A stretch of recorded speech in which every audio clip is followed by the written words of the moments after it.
Hi everybody.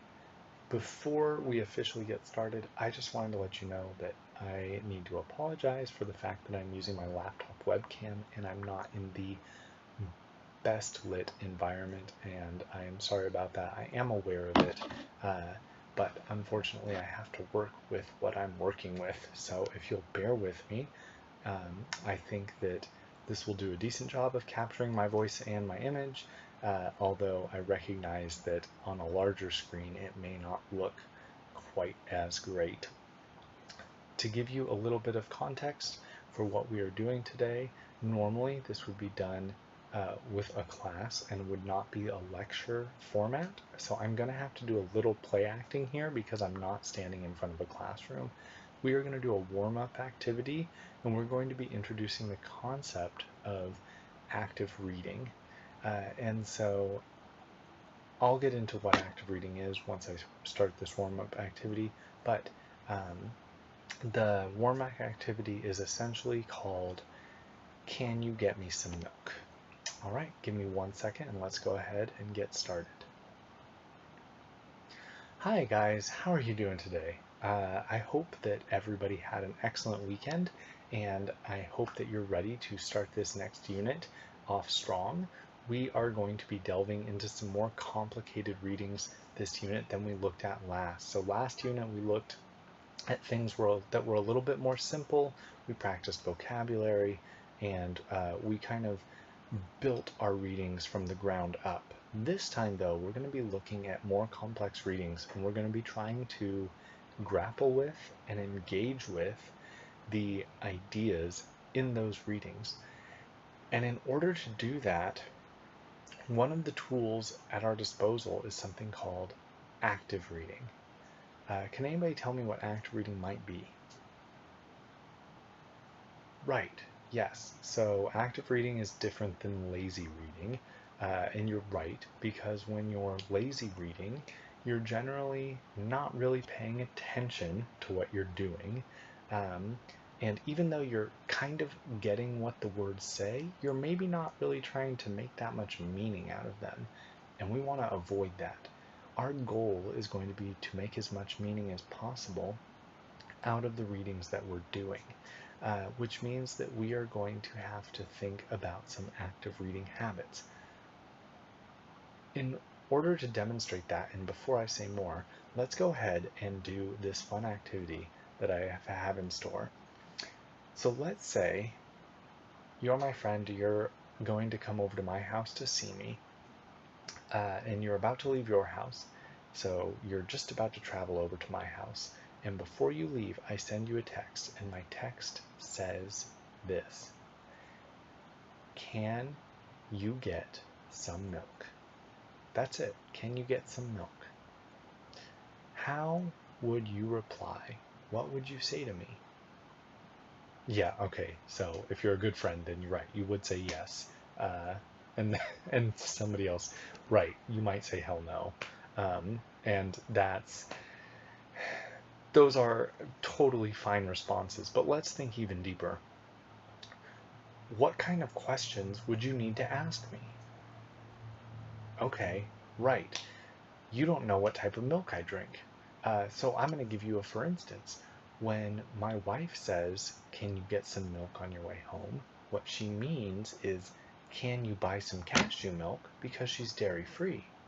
But we're not that close, so you may not know that. So you need to ask me what type of milk I want. What are some other things that you might want to ask me? Uh-huh, uh-huh. Right. So you need to know if you need to go to a particular store to get my milk. You also need to know if there's a particular brand of milk that I'm looking for. We need to know whether I want regular everyday milk that we get that's pasteurized from a cow, or if I want some milk made out of almonds or milk made out of soy. So we have these different milk options available. You need to know what brand of milk I want. What are some other things that we might need to know? That's a great point. You need to know if I'm going to pay you back for it. Ah, so now we're moving on to some even deeper thinking. So whether or not you have to use your money and whether or not you'll get refunded by me for that expenditure, that's going to go in our way too big a word bank. So if you are not knowing about whether you have to use your own money or my money and need to ask that, we've now moved past this initial line of questioning. So our first question, can you get me some milk? We could have answered that very simply with a yes or a no, but we started asking questions. And at first we were asking important questions, very important questions, but these questions were directly related to the milk. Now we've moved past that. When we're asking things like, will you reimburse me? How much will it cost? That is related to the milk, but we've started getting into economic issues. And that is going to be a very different type of conversation than just asking clarifications, because now we're asking for extra information. We could probably ask 100 more questions about this, but I want to make the point that when you're active reading, you want to push past just that initial response, like yes or no, and you even want to push past your initial questions. Most of our initial questions are things like, what is the definition of this word? A word like expenditure, because nobody actually really says that often. We want to ask questions about what the author means, and those are important questions. They're questions that we should ask when we're active reading, but we need to take that next step. We need to ask about payment. We need to ask about these other factors, things like, which store should I go to in order to get that? Or this question, which I'm used to asking because this is how my family does things. If they ask for milk, they do need milk, but they also need other things. And so if someone says, can you get some milk? Or can you get me some milk? I'm likely to say, what else do you need?